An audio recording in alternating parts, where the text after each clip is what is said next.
Right. Alright, so I can understand why top players would think they can only get better from playing against other top players, because they're probably some of the only people that are really challenging them. But you don't have to be challenged by a person to learn something from them, necessarily. You can have a whole match where you're three-talking someone, notice one cool thing, or learn about one new way to read someone, and that adds something to your game. So playing anyone new is important to play. I'm sure, because okay, let's just say like someone like Mewtwo King, for example, who travels as much as he does.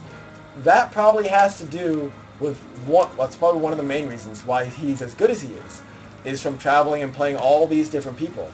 Every time he goes to a region where the other top players don't follow him, like a random, I don't want to insult any state, but a random state that doesn't have any like players that can compete with Mewtwo King, Iowa. sure. To him, there are no top players, but he'll still gain something from that experience other than money and get better because there's a lot of players at his disposal to play against. So I really feel like anyone can do that. It's just a matter of how much effort that player is willing to put into actually analyzing the match against the person that's not good enough to beat them. And I want to add, yes, top players do help each other climb. Well, they help each other climb to that to surpass that ceiling of skill or whatever you call it. Plateau. That plateau, yeah.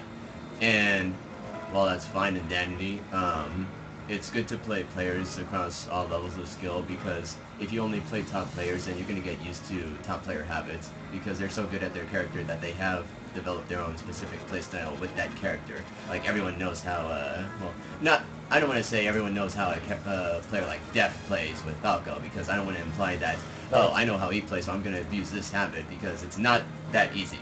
But if you're going to I think I'm trying to sort of figure out, but I think just a easy way of saying what he's trying to say is it's almost a skill in itself to play against these other levels of players. So you can get really good at playing against top players, play an above average player, not necessarily a top player, and actually have a harder time because you don't know about the types of things he does or what he likes to spam.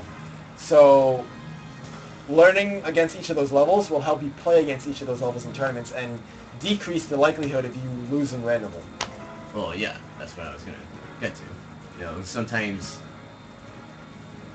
you're playing at a tournament and you come across some random player and you don't expect it, but you're having a harder time dealing with that player than you normally would with a top player. Like, I've had that happen to me before because I didn't know how to deal with this random stuff that I've never seen before. Yeah, and sometimes it's not even the character. You can be comfortable against a certain character, the player can be worse than you, and they're still giving you a harder time than they should.